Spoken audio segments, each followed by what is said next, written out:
Yo, yo, yo, Grilla Girls Nation. How's everybody doing out there? Chef Drew here, hanging out today. Listen, guys, just want to do a quick kind of video. Recently, we just did a couple racks of ribs for you guys. And I know when I make ribs at home, I always make too much, all right? So there's a lot of things you can do with that. You can make sandwiches with it. You can do, you know, I don't know, eat them, reheat them if you want, just eat them like ribs. This is another kind of thing that I think is really cool.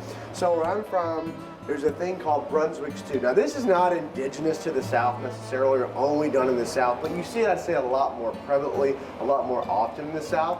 So we're gonna make it today. First thing I'm gonna do is turn this thing on, and we're gonna kind of go through things. And one of the things that I really, really like about this is that these are all common kitchen items you're gonna have at your house. Chances are you're gonna have some stock, some Worcestershire sauce, some barbecue sauce, some tomatoes, some corn, something frozen in the freezer. This is actually a frozen product. We just pulled it early. I mean, this is all like just common kitchen stuff.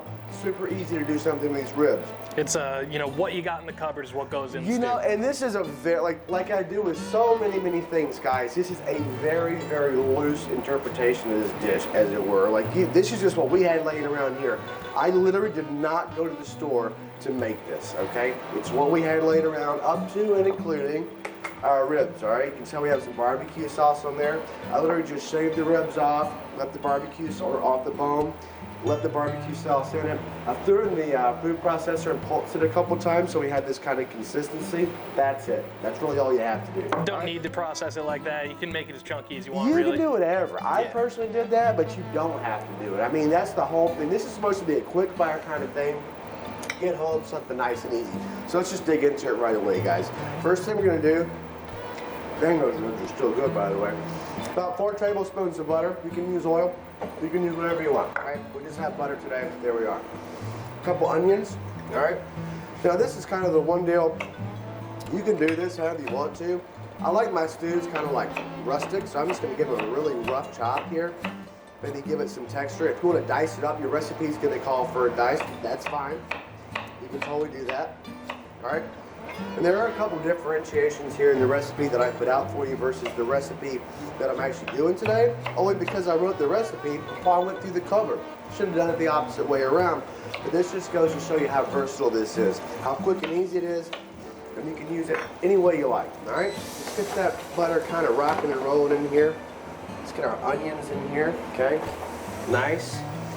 And guys, your recipe's gonna call for 1 large yellow onion, okay? I didn't have that, I just had a couple smaller ones, so I just used 2. I mean, it's literally that easy, all right? That's done. A little bit of garlic, okay? Calls for 4 or 5 cloves. I happen to have some of this in our refrigerator, but no fresh garlic, so I'm gonna use it. About a teaspoon, or about a, yeah, I don't know. We're gonna call that a tablespoon. Boom, that's finished. Give us a nice stir. Goal here is just sweat the onions and garlic together. Yeah, we're just gonna sweat it all together, guys.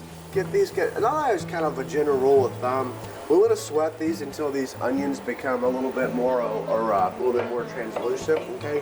But this isn't the end of the world, because this, in theory, it's gonna kind of simmer for a while. Maybe not so much today, only because we're doing this kind of fast.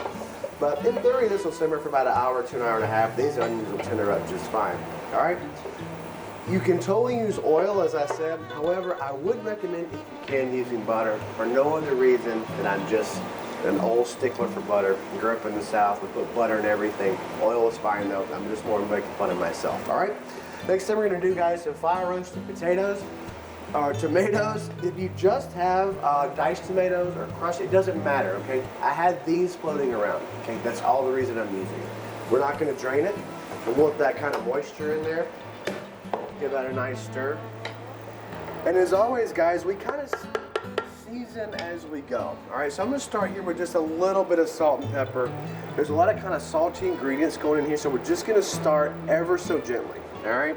We are not necessarily worried about that right away, and at the very end, it's a lot easier to add salt, pepper, any other kind of spice that we're gonna put in here than it is to put too much in the beginning.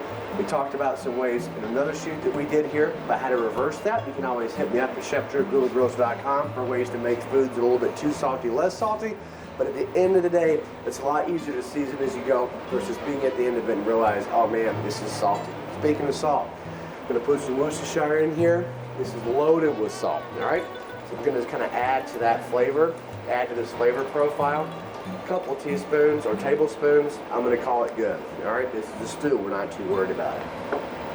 Next thing we're gonna do, guys, is get our stock in here. Now, your recipe's gonna call for chicken stock, and I think it should be chicken stock. However, guess what? I made it a dadgum mission to myself not to go to the store today and to show all you guys out there what a proper stew, when you're just kind of rummaging around the cupboards at home is. And I had beef stock, so we're using it. I'm sticking to my word. We're gonna do with what we have here today in-house with our leftovers. This is all about making a leftover meal, all right? So we're gonna sub out the beef stock, or the beef stock for the chicken stock. Okay, your recipe is gonna call for about 4 cups. This happens to be a quart. Quart equals 4 cups. There we go. All right, perfect. Next thing we're gonna do, guys, and this is what I love about it, it just starts to get kind of like a true hodgepodge after this, which is what like proper stews are all about. All right, gonna give this a quick stir. Next thing is up.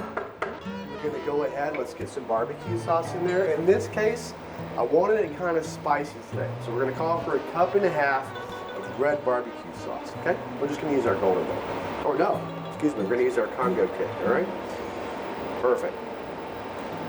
You can use a thick and bold if you want to. It really makes no difference. About 1.5 cups. If you go over, great. If you're under a little bit, it's really not going to be the end of the world.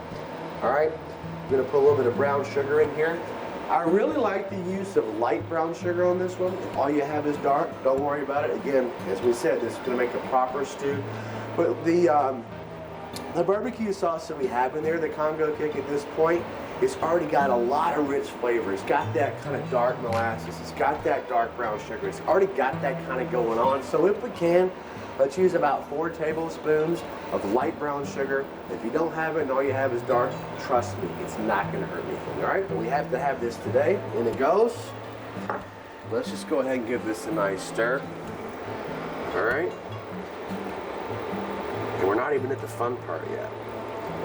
The fun part's coming up next, all right? We're just kind of getting rocking and rolling. Making sure everything's coming there right. You smell that though, man? I mean, it's got that really nice kind of rich, it literally smells like barbecue sauce. Not just because we put it in there, but it's really just kind of like a deconstructed / reconstructed barbecue sauce with a lot of other cool stuff in it, all right? We'll go ahead and add a little bit more salt and pepper at this point. About 1 teaspoon each. Season as we go, all right? Nice stir again. The next thing we're going to do, guys, is go ahead and add the rest of our dry seasoning. So we have everything in there. So kind of recap, all right? At this point, we have our chicken stock, we have our barbecue sauce, we have our Worcestershire, we have our onions, we have our garlic. We can get those out of the way. Still have these things yet to go. Okay, let's just go ahead and get down to brass tacks. Last 2 things we're going to do, we're going to finish up with a little bit of more salt and pepper. We're going to use about 8 ounces of corn and 8 ounces of lima beans. We're not really worried about the 8-ounce part, roughly 8 ounces, okay? Roughly a bag of each. We're gonna put a little bit more dry seasoning in here. We have chili powder, we have cayenne, and then of course, ever so popular, our ribs that we have left over from the last time we made ribs, all right? So let's go ahead and do this. A little bit of chili powder, about 1 teaspoon, guys. That's good. Keeping in mind, we use that Congo kick, so we're going to keep it a little bit in check, but we still want to have a little bit of zing to it. All right, a little bit of cayenne pepper, about 1/2 teaspoon. That's really gross. I'm going to go for a full. There we are. Teaspoon-esque. All right, there we are. Give this a nice stir again. Delish. And now, just a solid, fun part. I'm going to get these lima beans in here. All right, super simple. Get that out of the way. Help me for cleanup later. A little bit of corn in here. All right, about 8 ounces of each. They usually come in like 10 pounds, or excuse me, 10-ounce packaging. Just throw the whole thing in there. That's what I did. It's fine. We're not worried about it. All right, really starting to get a nice kind of rich texture, nice rich feel to it. All right, we're gonna go ahead and throw our barbecue in here, our leftover ribs. All right, right in. All right, this is literally the very definition of a stew, just a good old-fashioned proper stew. What you got goes in it. What you got goes in it. And there's so many great things from American cuisine that are just like this, built on the same premise. I mean, I love jambalaya. Jambalaya is exact. I mean, obviously tons of different ingredients, but the same idea, right? We're just putting everything It's left over or that we have laying around into a pot, and we're making an awesome, awesome stew. All right? Last thing we're gonna do, guys, since it's just me, I'm just gonna taste it. I really don't care. Dude, that's killer. That is killer. I'll tell you what does need though, and this is what I love kind of doing as we go. We just got to make sure we're not over salting it all along the way. It's got great backspice to it from the chili powder, from the Congo kick, especially from the touch of that cayenne we put in there. All those flavors come through really, really nice. In fact, I might have to change this recipe because I put chicken stock in yours. I think it's better with the beef. You make your own decision, all right? But we do need a little bit more salt. I'm going to call it a tablespoon. Touch more black pepper. All right, give this one more stir and let's see where we are. I like how you can see that's already thickening up too. Oh yeah, everything's gonna come together real, real nice. It's just gotta get hot and come down to a simmer, guys. And we're not gonna sit around and wait for that, of course. I just want to kind of get your rough outline of this. And what's really, really cool, let me just make sure here. Gotta make sure it's not poisonous, right? Mm-hmm. Oh, that's not going to kill anybody. That's actually delicious. What's really, really cool about Brunswick Stew, when I was growing up, this is actually, even though it's got meat in it, and by the way, speaking of meat, you can do anything. I've used shredded up ham. I've used pulled pork like we did today. I have totally used shredded chicken before. Anything you have floating around, throw it in there. It's no problem. That's what this is all about. What's really cool, when we're back home, when you get a barbecue, when you go to a barbecue place, you obviously have a lot of options. But one of them is either baked beans or Brunswick stew. Even though this already has a ton of meat in it, as a lot of times baked beans do, this is kind of also kind of a counterpoint to the baked beans. So I don't see that a whole lot in northern barbecue, or even down in Texas as much. But when I grew up in Alabama, this was kind of a thing. So anyway, enough about going down memory lane, guys. Just a quick way to utilize some extra barbecue that you have floating around. This stands up as a side. It certainly stands up well on its own. It is a stew, in fact. So until the next time, everybody, we love you guys on the smoke. Cheers, everyone.